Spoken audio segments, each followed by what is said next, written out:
Hi, I'm Sheila Corona. Welcome back. This is Handbook for the New Paradigm, volumes 1, 2, 3. We are in volume 3, Becoming. For those of you who are following along with me in the book, we are on page 363, and it is session number 43.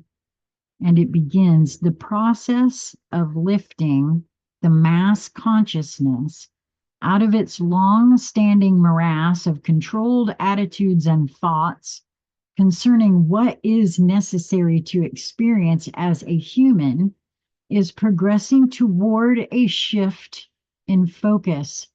Boy, I just, while I was getting ready to record this, received a huge thing, and I was nudged to record my thoughts on it. So it was very interesting to see where this goes, because it was quite a bit about this.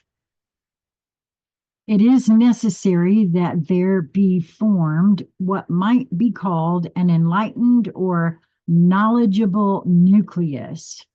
These messages are intended to serve that purpose. As these are read and reread, those that resonate with the information contained within them form a pivotal core for the attraction of greater numbers to join the growing momentum toward the creation of the new paradigm of experience. I feel this is so. I feel this is also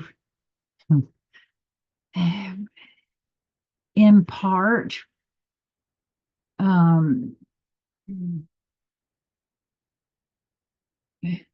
what's behind what I was experiencing this morning.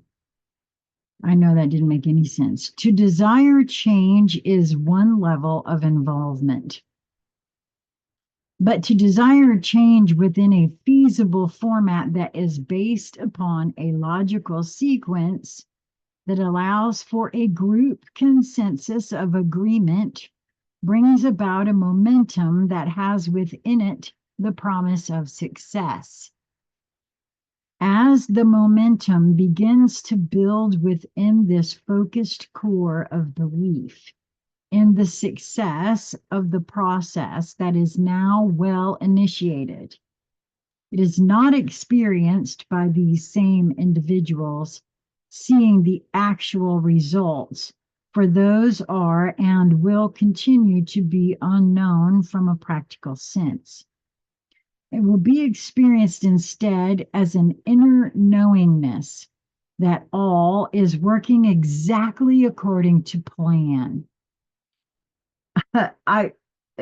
There are many things that continue to happen to show that as being a huge possibility to me.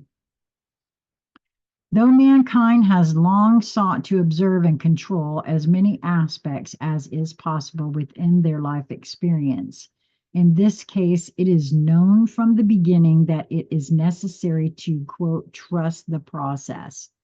That permits the law of allowance the scope to manifest what is invoked through the law of purposeful intention, deliberate intention to create. Now, that's an important law that this is my first time reading this one. I want to mark this so that I can come back to it, because next I think we'll be looking at the Kabbalion so that we can deepen, so that I can deepen my understanding of the laws of the universe. Okay, so the law of allowance and the law of purposeful intention, which is deliberate intention to create. It is necessary to understand that in order for an intended creation to manifest, it must be allowed to manifest. This happens through holding the intention firmly in intellective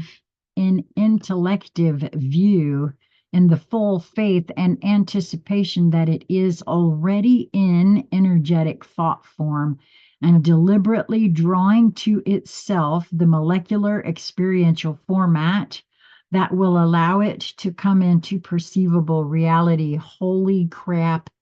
I've been being shown this over the last few days, okay? And let me explain here something really quickly. So, just being shown how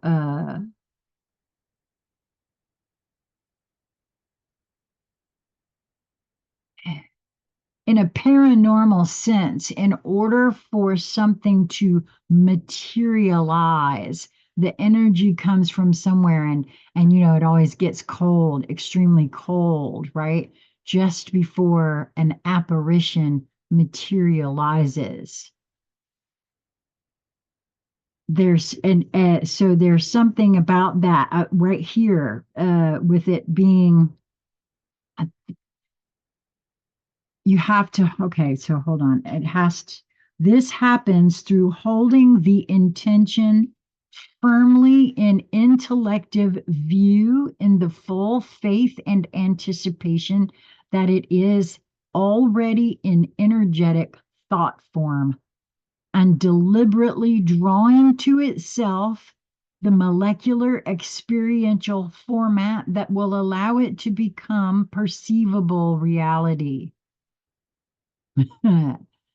Yeah, no, I can see how that actually does work. It's huh, just because science is looking at it one particular way doesn't mean that we make a lot of assumptions. You know, I keep being shown that too. Embracing the laws of the universe as a viable method of bringing a new paradigm of experience to this planet and its inhabitants requires focusing committed attention through the understanding and application of the interacting sequence of the principles involved. These laws have been introduced in their most basic formats, along with simple explanations of both the sequential and interacting processes that allow them to serve as a purposeful vehicle of creation. The laws are responsive to intention and thus are often, if not most of the time, operating from a perspective of default, meaning they are manifesting whatever is being held and focused by any and all thought held in place. Thus, those whose thoughts are on poverty and lack are creating within their experience more poverty and lack. Thoughts on victimhood are drawing more experiences of victimhood. Thoughts of hatred and revenge bring experiences of being hated and of revenge. Focus on, quote, wanting particular experiences or things brings more wanting, not the manifestation of the objects of the wanting. Thoughts of appreciation, of abundance, happiness, and joy bring more of those. It all depends upon the perspective of the focusing conscious awareness. The laws are real, and the results they bring forth when properly applied are real. The doubt that arises during the linear sequence of time is experienced between the invocation of purposeful intent and the manifestation into realized experience is the trap. Manifestation between energetic thought formation of the matrix to the realizable experience varies with the quality of purposeful thought that is held in place during this interim. The quality is influenced greatly by the emotional excitement that is contained in the anticipation with which the event is awaited. Though emotional support is experienced periodically, it is difficult to maintain the necessary level of anticipation through, quote, knowing the matrix is indeed drawing to it the required condensing energy to bring about completion. I really do feel like that's how we create our own reality, man. I'm telling you, we are condenser points. We are points of divinity awareness that focus into this creation. Wow, that's so clear to me. Um, wow. I'm going to read that again.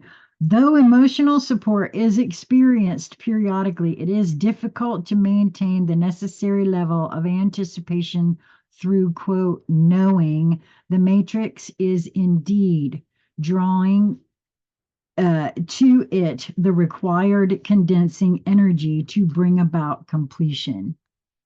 We do get trapped in the waiting, because waiting is the hardest part. Oh, I'm sorry, I murdered that. Thus, it serves the process to have multiple foci contributing to the thought pool that is holding the pattern in place. This is why the new earth, this is why the nothing is as it seems. Those things are all held so loosely, but also so truly that they are just there. Yes, holding the pattern in place. Here again, it is the generally understood desire for a new paradigm of experience that is the organizing force, fueled by the input of contributory data to support this desire from myriad points of view. Each point of awareness, each being, each vessel. The focused energy input within a delineated pattern that is defined within a process in harmony with the outflow of universal expression moves through manifestation with a maximum of efficiency. By funneling the thought energies through an agreed upon organizing focus, a dynamic is established that elicits an attractive force that brings to the process more thought energies that in turn add further empowerment to all phases. Thus, it is seen to build upon itself because it is acting in harmony with the creative outflow of potentiality, which can be understood to be energy that is yet without purpose or form. This unformatted energy is more quickly imprinted with the desired expression. It is not necessary to break down or reformat energy already imprinted, since the law of allowance is free to ascertain the most appropriate combination of available essential elements that will benefit the whole. Manifestation is within a harmonious flow, which is why for me the adding the to the highest and best good for all concerned is to all of my any of my desires for things to be developed in a new way.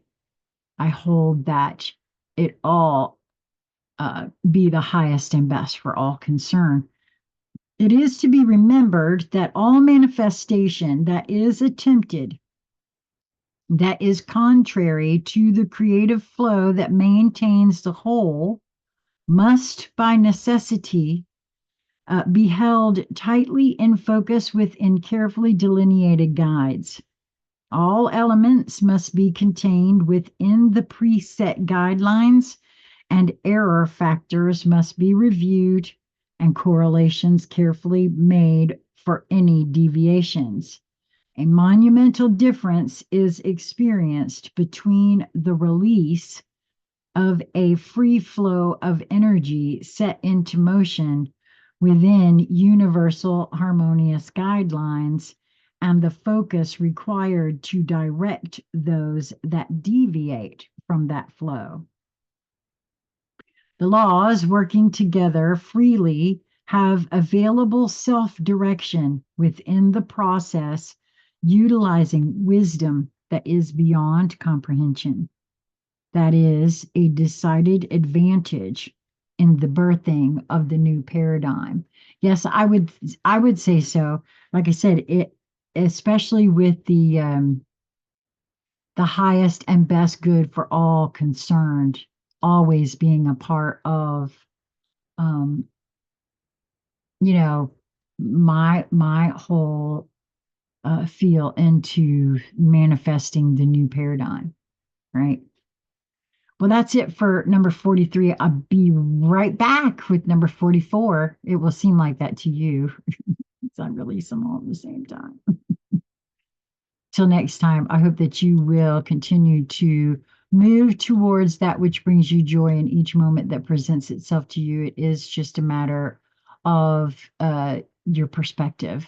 And there's always more than one way to see a thing and to move forward. Until we meet again, be well, my friends.